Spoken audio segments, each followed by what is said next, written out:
Gracias, amigas y amigos. Lo primero que hago es reiterar que estoy muy reconocido con todas, con todos, por su generosidad, por su paciencia, por su solidaridad. Soy un convencido de que un timbre de orgullo y satisfacción de los seres humanos es dar las gracias, porque la gratitud es la memoria del corazón. Yo tengo mucho por qué darles las gracias a todas, a todos, subrayadamente a mis compañeras y compañeros de la bancada. Pero hoy que me dan la oportunidad de participar en un evento de corte académico, le quiero dar las gracias a mi maestro, a mi profesor don Jorge Fernández Ruiz, un abogado de prolífica pluma, con decenas de textos, fundamentalmente de derecho público, que por encima de todo, no obstante su pericia jurídica, por encima de todo es un hombre de bien. Y paisano de Mariano Otero Mestas, también es un abogado de Jalisco para satisfacción de su tierra y de todas y todos los mexicanos. Gracias, querido don Jorge. Felicidades.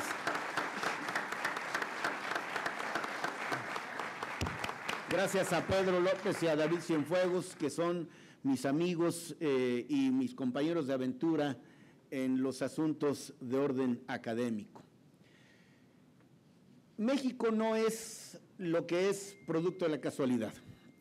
Hay que echar la vista atrás, tomar el agua lejos para encontrar muchas explicaciones de lo que somos como país. El conocimiento de la historia es condición sine qua non si no queremos perdernos en el trayecto. La historia obviamente es la maestra de la humanidad y hay que no solo registrar hechos, sino encontrar las razones profundas que motivaron los mismos. La historia suele ser un registro maniqueo, es decir, y mucho la historia oficial está dividida entre buenos y malos. Normalmente la historia la escriben los vencedores y la interpretación que hacen de los acontecimientos es la que se convierte en historia oficial. Quiero empezar haciendo una expresión, diríamos, de ruptura con la interpretación del inicio de la vida independiente de México. En 1810, lo haré lo más breve que pueda, y sabe que la verdad no es lo mío. En 1810 inicia un movimiento independentista que muy pronto parece ser truncado, no solo por la muerte de Hidalgo en el año siguiente, sino la muerte en el 1815 del que a mi juicio es el más importante de los insurgentes, Morelos, porque además de ser un líder social es un generador de ideas que crean lo que a mi juicio es una auténtica filosofía política y filosofía social. Pero lejos estamos entre 1815 y 1821 cuando se consuma la independencia, y aquí viene mi interpretación rupturista de la historia oficial. Se dice con enormes satisfacciones que la independencia que conseguimos en 1821, después del anecdótico abrazo de Acatempan entre Agustín de Iturbide y Vicente Guerrero, diríamos, es un acto reivindicado por los insurgentes. No olvidemos que Agustín de Iturbide era del ejército realista, es decir, estaba formado en las ideas, diríamos, peninsulares, y era un criollo que abanderó con inteligencia y estrategia, un movimiento que a los criollos les planteaba por qué hemos de seguir trabajando los novohispanos para la corona de España. Es decir, le gustaba el modelo monárquico, pero lo que no les gustaba era que los recursos se fueran a España y que el gobierno estuviera en manos de virreyes, es decir, de gente venida de España. ¿Por qué no mejor nos organizamos y creamos nuestro propio reino? Lo cual ocurrió. Había dos personajes de la insurgencia que tenían fuerza y vigencia, que después fueron importantes en la nación republicana y federalista. Solo dos: Guadalupe Victoria, el primer presidente de México, y Nicolás Bravo, que en términos formales fue el hacedor junto con Agustín de Iturbide de la independencia. Pero insisto, no olvidemos que en términos reales el que concreta la independencia es un criollo, es decir, un español novohispano, un español de esta parte del mundo que no cambia en modo alguno la relación entre el poder y la gente, porque instaura un imperio, para fortuna nuestra, efímero, que termina prácticamente en un par de años.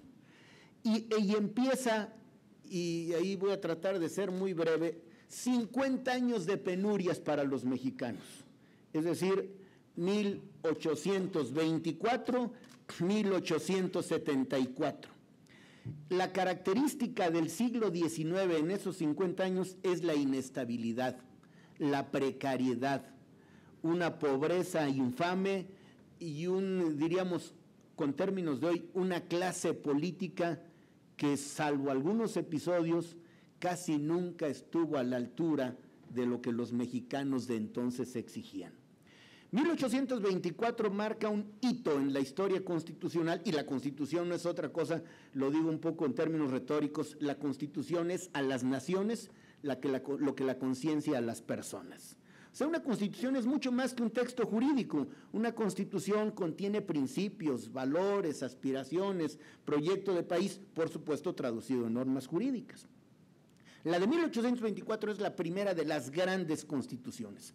Se plasman allí lo que Carl Schmitt, un alemán constitucionalista, por cierto, profascista, pronazi, calificó como las decisiones políticas fundamentales. Es decir, después de acabar con un efímero imperio, el de 1821 de Iturbide, se decide ser una república vis-a-vis, o sea, frente a una monarquía, ¿no?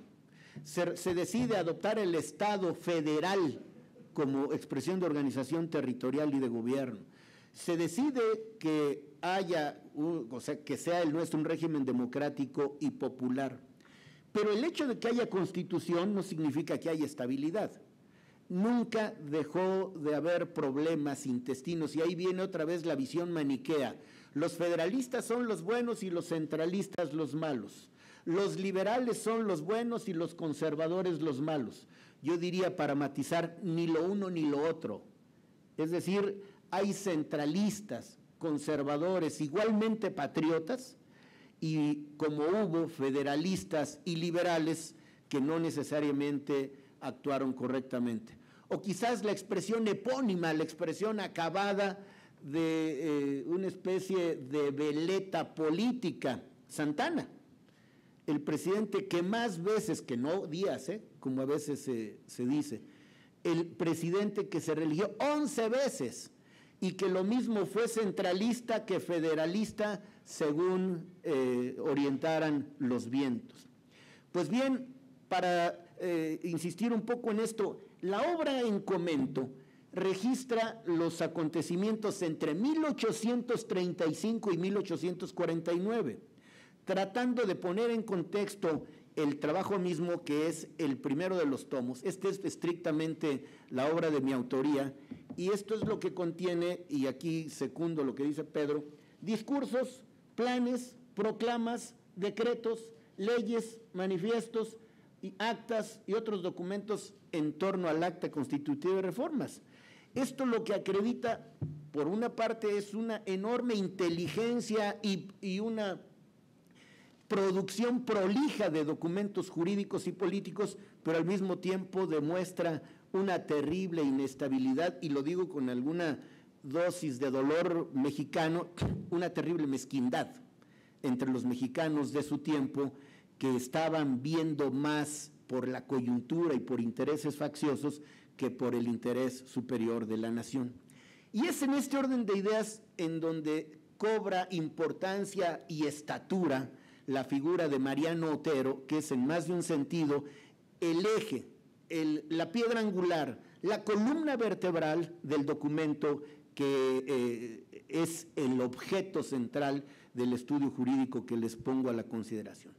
Poco tiempo duró la vigencia cabal de la Constitución de 1824. En 1835 se convoca un congreso centralista o de corte centralista, y el producto legislativo es conocido por todos nosotros como las 7 leyes constitucionales, es decir, una constitución dividida en 7 títulos a la que los constituyentes de entonces sencillamente llaman las 7 leyes constitucionales. En una reacción respecto de un federalismo al que le atribuían deficiencias, pero poco les duró el gusto a los centralistas, que por cierto, y aquí vienen un poco los detalles que vale la pena destacar. En un Estado unitario centralista no hay Senado, en términos estrictos, porque el Senado es en buena medida el garante del Pacto Federal, pues las 7 leyes constitucionales prevén la existencia de un Senado, que es, diríamos, una especie de primera contradicción jurídica y política. Establecen, por eso hablaba yo de evitar el maniqueísmo entre lo bueno y lo malo, porque establecen cosas interesantes como el hecho de que entre las legislaturas locales y el Congreso de la Unión haya equilibrio, de modo que las legislaturas locales puedan tildar de inconstitucional una ley federal, cosa que hoy no ocurriría en ningún sentido. Lo que quiero es matizar la expresión de que lo centralista es malo. Otro dato en apostilla: en congresos de orden centralista participaron los federalistas y en congresos de orden federalista participaron los centralistas, en una especie de tensión dinámica que duró muchos años entonces. Poco tiempo después de 1836, hay una especie de revisión al centralismo y ocurre en 1843 el dictado de una nueva constitución que ahora le llaman bases orgánicas, que es para todo efecto práctico una constitución. Las bases orgánicas quitan, derogan, mejor dicho, figuras como el supremo poder conservador que había establecido la Constitución de 1836 y al final tampoco soluciona los problemas, dándole o atribuyéndole lo que yo diría algún efecto casi mágico al federalismo. Y yo, siendo federalista, como generosamente me califica David, tampoco creo que el federalismo o ninguna de estas cuestiones es por sí una panacea. Al final son instrumentos, son formas jurídicas y depende de su aplicación lograr el éxito o no. Pues en 1846 se emite otra convocatoria, otra vez bajo el signo de la inestabilidad, para convocar a un Congreso cuyo primer propósito es recuperar la vigencia de la Constitución de 1824. O sea, así nace esa convocatoria al Congreso de 1847. Se estaba viviendo, me gusta mucho esta expresión porque la usamos cotidianamente, algunos se la atribuyen incluso a Reyes Heroles. Reyes Heroles se le atribuía a Otero y no es ni siquiera de Otero, es de José María Luis Mora, anterior a Otero. Se estaba viviendo una sociedad fluctuante. Esta es la frase hecha, una sociedad fluctuante. ¿De qué se trata? Trato intentando describirla, que ningún orden establecido era suficiente. Ni el antiguo, lo cito literalmente, porque sus principios están ya desvirtuados y medio destruidos, ni lo nuevo, porque aunque las doctrinas en que se funda y los deseos que ellas excitan son ya comunísimos, dice Mora, en este país todavía no se ha acertado con los restos que existen aún del antiguo sistema colonial. Es decir, un país inestable que no podía descollar ni en lo político, ni en lo económico, ni en lo social, porque la lucha por el poder se convirtió en un lastre. ¿Por qué destaco la importancia del documento de Otero? Porque a mi juicio es la instancia, la ocasión, el documento que mete al país en la ruta de la estabilidad. ¿Cuáles son algunas de las cuestiones que, para no abrumar los demás, que contiene el acta constitutiva y de reformas? La reinstauración del sistema federal, por supuesto, el restablecimiento del derecho al voto popular. Hoy es una moneda de cuño corriente, pero entonces incluso la posibilidad de ser votados dependía de la renta, es decir, de la ganancia. O sea, no cualquiera tenía oportunidad de ser votado ni de votar. Incluso el Senado se integraba de manera estamental. ¿Qué significa?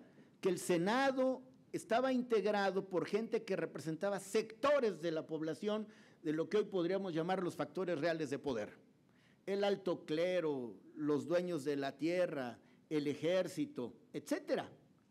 En consecuencia, me parece de la mayor importancia este reconocimiento, y es la primera vez que en un texto constitucional se habla de los derechos del hombre, con una cuestión que durante muchos años mantuvimos en otro sentido. Voy a explicarme. Los derechos del hombre, hoy derechos humanos como expresión mundialmente reconocida, durante la vigencia de la Constitución del 17 hasta 1911, se decía que la Constitución otorgaba derechos. Esto obedece a una corriente de pensamiento. El texto actual recupera el de 1847. Los derechos no se otorgan, los derechos se reconocen. Es decir, los derechos son connaturales, son congénitos. Lo que hace el Estado, en el caso nuestro, el Estado mexicano, no solo es primero reconocerlos, sino enseguida garantizar su cabal ejercicio e instaurar mecanismos para su reivindicación ante cualquier asomo de duda. Es decir, aquí opera algo que me gusta mucho traer a cuento en este tipo de charlas. Hay un derecho que se llama en la teoría del derecho, un derecho subjetivo, o sea, el derecho de las personas. Y siempre para que este derecho sea efectivo tiene que haber enfrente un deber jurídico a cargo, en este caso, del Estado mexicano. Por eso a veces, y esto sí es muy de nuestra tarea legislativa, es poco serio establecer derechos como a la felicidad, estoy por supuesto jugando un poco, si no hay manera de deducir el derecho, o el derecho a la alimentación, o el derecho a N cosas. Recuerdo el documento original que mandó el jefe de gobierno de la Ciudad de México a la Asamblea Constituyente para hacer la primera Constitución. Derechos difusos, derechos inaprensibles, que acaban siendo, insisto, una tomadura de pelo, como si yo tuviera derecho a la felicidad, ¿y quién me va a garantizar el ejercicio de ese derecho? No caben, insisto, son poco serios los planteamientos si frente a un derecho subjetivo no hay un deber jurídico. Entonces, la primera vez que se consigna en un texto de este tamaño es 1847.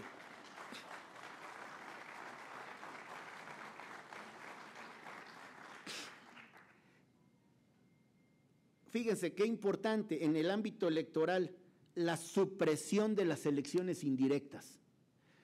Insisto, hoy nos parece una cosa exótica. Las elecciones indirectas significan elegir a los electores. O sea, no es el voto popular directo, sino yo elijo a los que luego eligen. Es un poco el sistema norteamericano.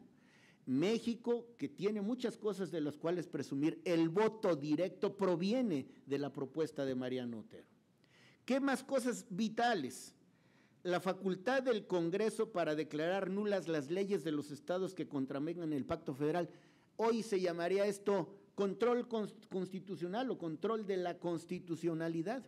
Hoy en el sistema mexicano lo tiene la Corte, la Suprema Corte de Justicia de la Nación, no como tribunal de última instancia, que le llaman en este mundo como tribunal de casación, o sea, el último jalón, sino como un tribunal que con una enorme, diríamos, discrecionalidad, puede tildar de constitucional o no una ley, incluso una ley expedida por el Congreso. Y dejo para el final lo más importante de la aportación de 1847. Son muchas cosas. El amparo. El juicio de amparo, que por cierto proviene, y ahí viene la sensibilidad y el buen tino de Mariano Otero y de otro mexicano ilustre, Manuel Crescencio Rejón, que entonces era de Yucatán, y aquí se va a poner contento Miguel Zulub, era de Campeche, cuando Campeche pertenecía a Yucatán. Por eso lo reivindican y la historia lo registra como un yucateco, pero era campechano. Entonces, en 1840, me gusta también hacer esta referencia porque hoy es muy común que las grandes instituciones jurídicas, que los grandes cambios provengan de la federación. O sea, que haya un cambio constitucional federal y que luego se repliquen las constituciones de los estados. Esto es a lo que estamos habituados nosotros. Y yo que soy afecto, y tengo otro libro también sobre estas cuestiones, yo soy afecto a lo contrario. O sea, también hay creatividad, ingenio en los estados. Y este es un caso típico en donde la institución, hubo dos, el reclamo y el amparo, que surgieron como instancias, como vehículos para frenar la arbitrariedad de la autoridad y hacer que la justicia, porque además hay una frase sacramental que sigue, dice, la justicia federal, los amparos cuando se resuelven, así dicen, decimos en el mundo procesal, que así rezan, la justicia de la unión ampara y protege a fulano de tal acto de autoridad, por considerarlo violatorio, por considerarlo arbitrario, por considerarlo excesivo. Bueno, esa figura, que no es otra cosa sino limitar al poder, proviene de Otero y de Manuel Crescencio Rejón. Hace ratito alguien dijo, y como no todos son abogados, me voy a tardar un minuto en describirlo, de allí surge la comúnmente llamada fórmula Otero. ¿Qué es esto? Se llama principio de relatividad de las sentencias de amparo. O sea, cuando el juez federal ampara a una persona, solo ampara a esa persona. Es decir, los efectos de quitarla del mundo jurídico, de quitarle fuerza, solo comprenden a esa persona. No tienen o no tenían, ahorita voy a decir por qué, efectos generales. Es decir, solo amparaba al quejoso, al agraviado, no a todos. ¿Por qué lo pensó así Otero? Porque pensar en el efecto general de una decisión judicial afectaría la división de poderes, porque entonces el poder judicial se ubicaría encima del poder legislativo. Esto ha cambiado con los años.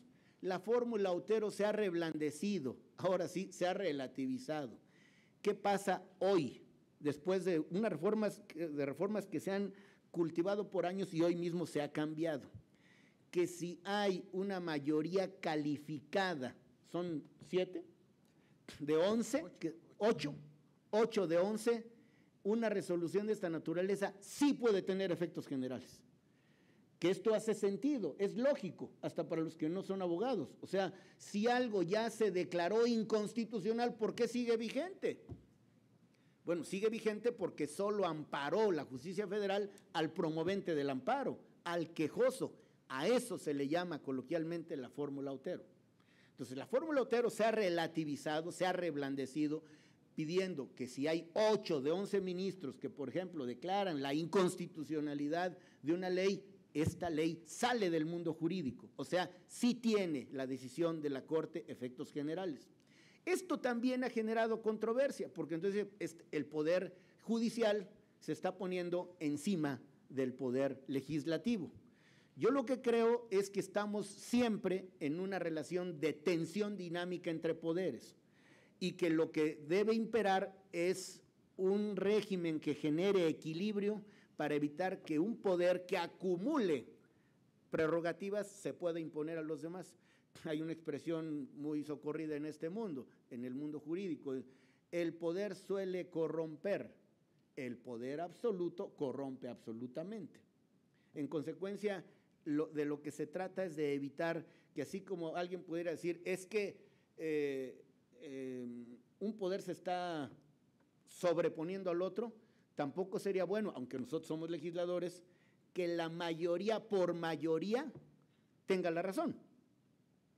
Por eso hoy, por ejemplo, en las acciones de inconstitucionalidad, si el 33% de los legisladores de la Cámara que aprobó una ley interponen una acción de inconstitucionalidad, la Corte tiene la obligación de verificar si esto es cierto o no. De otra suerte, sería una especie de dictadura de la mayoría. Ahora resulta que porque es la mayoría tiene la razón. Yo creo que no necesariamente. Pues bueno, este es grosso modo el contenido de este documento, que en aras del tiempo no quisiera quitarles demasiada, o mejor dicho, endilgarles una escucha interminable. Quiero destacar un dato que también es poco conocido. A este constituyente de 1846-47 concurrió un mexicano que después cobraría dimensiones universales, y era solamente en ese momento un diputado por Oaxaca, Benito Juárez. Poca gente tiene registrado al Benito Juárez legislador. Es decir, tenemos registrado que fue gobernador, pero este es el Benito Juárez legislador, que en ese momento no tenía la figura prominente que tuvo pocos años después. El acta constitutiva de reformas fue la base de la Constitución de 1857. El artículo 1 de la Constitución 57 empieza aludiendo a los derechos del hombre, como la base, déjenme decirlo coloquialmente, de toda la estructura de poder, lo cual me parece para su tiempo de una enorme importancia, porque al amparo de lo que ocurre hoy, que los derechos humanos y la democracia son valores de vigencia universal, entonces no. Entonces, un país del corte del nuestro, con una dificultad enorme por las luchas intestinas. Otra cosa que Pedro dijo de soslayo, recuerden que la invasión norteamericana, que nos hizo perder más de la mitad de nuestro territorio, se da de 1846 a 48. O sea, este Congreso ocurre en medio del fragor de la batalla. Es otro de los méritos y es lo que quisiera rescatar para nosotros, porque al final esto lo que acredita es que en cada tiempo, así como acremente dije que ha habido momentos difíciles y que hay hasta mezquindades y demás, que contemporáneamente a los que vivimos en esta Cámara también nos consta que las hay, hoy mismo. Pero también en cada tiempo, para verlo con optimismo, ha habido patriotas, ha habido gente que le entrega su talento al país. Mariano Otero Mestas es uno de ellos. Déjenme darles solo un dato.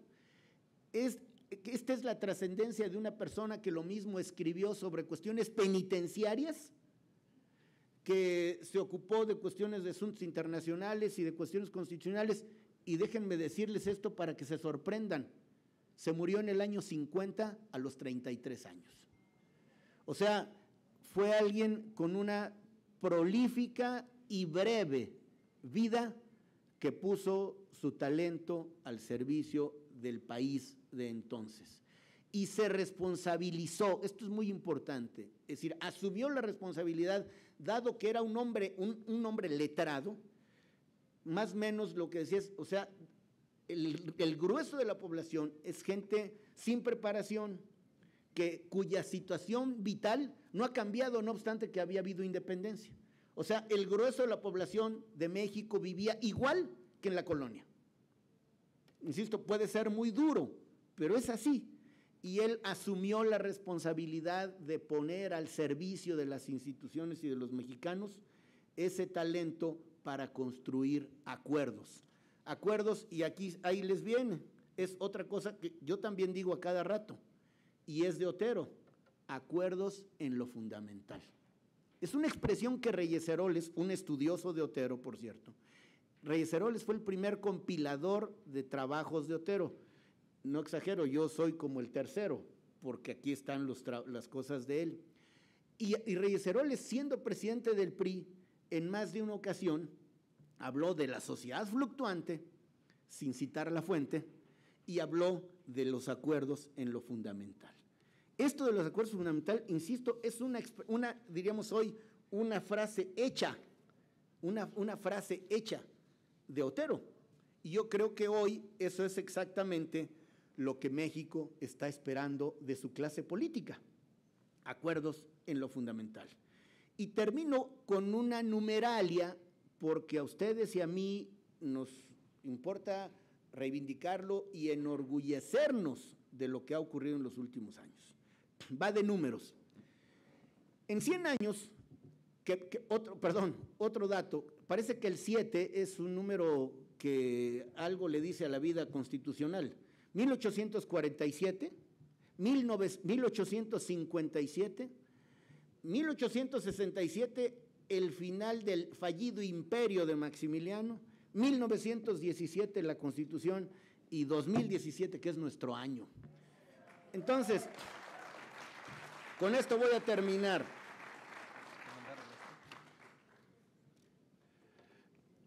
La Constitución en 100 años ha tenido 706 reformas. A los críticos les parecen demasiadas. Yo defiendo la posición porque sin estas reformas las mujeres no votarían y no habría ciudadanía a los 18 años, ni habría Seguro Social, ni ISSSTE, ni Comisión Nacional de los Libros de Texto, ni Comisión de Derechos Humanos, ni autonomía del Banco de México. O sea, tenemos la Constitución que no solo está formalmente vigente, sino es un documento vivo, merced a las reformas. Pero reivindico, y que conste que la inmensa mayoría de los presentes somos muy priistas, pero hay que reivindicar la importancia del pluralismo. 706 reformas en 100 años. Y aquí, ojo con esto. En los últimos 20, que es cuando ya nadie tiene mayoría en la Cámara de Diputados, y desde el 2000 recuerden que nadie tiene mayoría en el Senado, hablo de mayorías simples, pero las reformas constitucionales reclaman mayoría calificada. Bueno, en el tiempo del pluralismo, o sea, de 20 años para acá, de 706 reformas han ocurrido 321. O sea, de 706, 321, que es casi la mitad. Y ahí les va la de 8. De esas 321, 154, o sea, prácticamente la mitad, han ocurrido en el tiempo de Enrique Peña. En consecuencia, este no es un juicio de valor, este no es una apreciación subjetiva, esto es un dato frío, un dato duro. ¿Qué significa entonces? Que tenemos una clase política que cuando se pone de acuerdo, porque debe haber para este acuerdo al menos dos elementos, actitud y aptitud. Es decir, debe haber capacidad, pero debe haber ganas de que esto ocurra. Y yo estoy seguro, y con ello voy a terminar, que ganas, compromiso por México a la fracción que le sobra es a la fracción del PRI. Porque nosotros no tenemos una visión de coyuntura, a ver cómo nos va hoy, sino a ver cómo le va bien al país hoy, mañana y siempre. E incluso cuando hemos estado en la oposición, lo dijo Mid cuando su comparecencia, en toda la construcción de los grandes acuerdos ha estado el PRI. Los presupuestos, que son un documento difícil de construir, el presupuesto de egresos de la Federación, siempre en los 12 años que estuvimos en la oposición los votamos. Claro, no como llegaban, sino después de haber hecho las negociaciones y los ajustes necesarios. Si negociar no es abdicar, negociar no es capitular, negociar es tener la capacidad para escuchar, la capacidad para plantear y la capacidad para concertar. Y yo estoy muy satisfecho y complacido porque el conocimiento de la historia nos da motivos para la satisfacción colectiva, para el orgullo grupal, porque nosotros, quienes militamos en este partido, siempre tenemos una visión que va más allá del inmediatismo y de los periodos, una visión y un compromiso por México, porque las y los priistas estamos comprometidos, y me da mucho gusto ratificarlo, con la libertad, con la justicia y con la paz. Gracias.